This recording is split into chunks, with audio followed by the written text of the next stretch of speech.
ভাই বুঝছোস, বড় একটা অসুবিধার মধ্যে আছি। আমার মানিব্যাগ থেকে প্রত্যেক দিন 500 1000 করে করে হারায় যায়।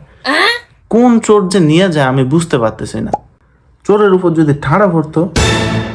এরকম করে বলতেছিস কেন? হয়তো ওর দরকার ছিল ওই জন্য নিয়ে গেছে আর কি। আরে বেটা বলিস না, আমার এখানে বেটা মানিব্যাগ থেকে প্রতিদিন টাকা চুরি হয়ে যায় গা। তারপরে আমার রিসেলের মধ্যে একটা দামি হেডফোন চুরি হয়ে গেছে গা। আমি তো এইসব কাহিনী বুঝতেছি না, কারণ আমাদের এখানে তো আগে কখনো এরকম ঘটনা ঘটে নাই। সেটাই তো, এই চোর কোত্থেকে আসলো? আরে ভাই তোরাও না সামান্য একটা ইস্যুর জন্য এরকম করতেছিস ভাই? এটা কোনো কথা? কয় টাকা নিছে তোর ভাই? আর তোরও কয় টাকা নিছে? তোর কি 2 টাকার একটা হেডফোনের জন্য এরকম করতেছস? ওর হয়তো লাগতেছে ভাই আর কি ইমার্জেন্সি। মানুষের লাগতে পারে না ভাই হঠাৎ করে, হয়তো কোনো ওকেশনে গেছে নিয়ে গেছে। আমি পাইলে আমি কি করবো আমি বুঝতেছি না। আমার নতুন নতুন জিনিস নিয়ে গালি দিচ্ছস কেন রে ভাই?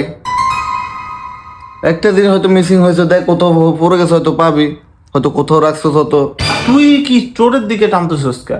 আমাদের জিনিস হারাইছে, আমরা মাথা গরম করবো না? আর ভাই ওকে চোর বলে কি মানুষ না রে ভাই? তোর কয় টাকা নিছে রে ভাই? কয় টাকা নিছে?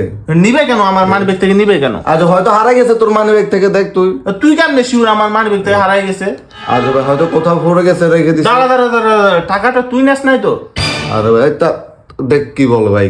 নাইলে তো আমরা চোরকে গালি দিচ্ছি, তোর তো গায়ে জ্বলার কথা না। তোর কেন গায়ে জ্বলতেছে? আমরা চোরকে গালি দিচ্ছি, তুই চোরের পক্ষ নিচ্ছিস। আমি তোকে দেখে এখন সন্দেহজনকই হচ্ছে। দুর্বল তোদের সাথে আর চলতে না। টাকাটাই মাথার চুদি নিছে।